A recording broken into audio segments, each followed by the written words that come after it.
સાલ school of architecture દ્વારા ત્રિદિવસીય ઇન્સ્પિએન્ટ 24નો પ્રારંભ। સાલ એજ્યુકેશન કેમ્પસ ખાતે 1, 2 અને 3 ફેબ્રુઆરીના રોજ એન્યુઅલ એક્ઝિબિશનનું આયોજન।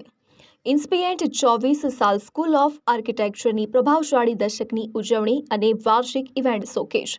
સાલ એજ્યુકેશન કેમ્પસ સોલા અમદાવાદમાં આવેલી સાલ સ્કૂલ ઓફ આર્કિટેક્ચરે 1 ફેબ્રુઆરીથી 3 ફેબ્રુઆરી 2024 દરમિયાન ઇન્સ્પિએન્ટ 24નું આયોજન કર્યું છે। આ એક મહત્વપૂર્ણ પ્રસંગ છે કારણ કે સાલ સ્કૂલ ઓફ આર્કિટેક્ચર દ્વારા 2014માં આની શરૂઆત થઈ હતી અને આ વર્ષે તેની 10 વર્ષ પૂર્ણ થયા છે। આ ઇવેન્ટમાં મોટી સંખ્યામાં આર્કિટેક્ટ્સ અને વિદ્યાર્થીઓએ રજીસ્ટ્રેશન કરાવ્યું હતું અને ઇવેન્ટમાં હાજરી પણ આપી હતી।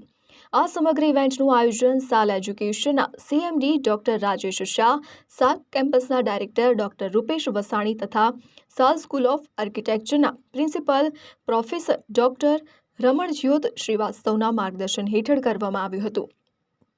આ ઇવેન્ટના પ્રથમ દિવસે કાઉન્સિલ ઓફ આર્કિટેક્ચર નવી દિલ્હીના પ્રેસિડેન્ટ તથા નાગપુરના પ્રોફેસર અભય પુરોહિત ઉપસ્થિત રહ્યા હતા। કાઉન્સિલ ઓફ આર્કિટેક્ચર નવી દિલ્હીના પ્રેસિડેન્ટ તથા નાગપુરના પ્રોફેસર અભય પુરોહિત જેઓ આ કાર્યક્રમના મુખ્ય અતિથિ હતા।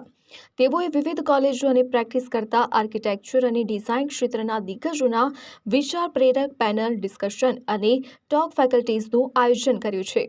આ સેશન દ્વારા આર્કિટેક્ચરમાં સમકાલીન મુદ્દાઓ પર વિવિધ પરિપ્રેક્ષ્યો અંગે ચર્ચા કરવામાં આવી। ડિસ્કશન એ સાલ સ્કૂલ ઓફ આર્કિટેક્ચરમાં વિદ્યાર્થીઓને મેળવેલા સર્વગ્રાહી શિક્ષણની ઝલક પૂરી પાડી હતી, જે તેમને માત્ર આર્કિટેક્ટ તરીકે જ નહીં પરંતુ નિર્ણાયક વિચારો અને વૈશ્વિક નાગરિકો તરીકે તૈયાર કરે છે। 3 દિવસીય એક્ટ્રા વેગેન્ઝાની હાઇલાઇટ ડાયનેમિક્સ અને ઇન્ટરેક્ટિવ સેમિનાર અને વર્કશોપની સિરીઝ હતી। હું સાલ સ્કૂલ ઓફ આર્કિટેક્ચરમાં ભણું છું અને આજે 1લી તારીખે ઇન્સિપિયન્ટ એટલે એક્ઝિબિશન કર્યું છે સાલ સ્કૂલ ઓફ આર્કિટેક્ચરવાળા, જેમાંથી અમને ઓપોર્ચ્યુનિટી મળી છે કે અમારો જે બી સબ્જેક્ટ અમે જે બી કામ કર્યું છે એ અમે દરેક લોકોને પ્રેઝન્ટ કરી શકીએ અને સમજાવી શકીએ કે અમે શું સ્ટડી કરીએ છીએ, અને એટલે આ મેઇન ઓપોર્ચ્યુનિટી અમને આ એક્ઝિબિશનમાં મળી છે।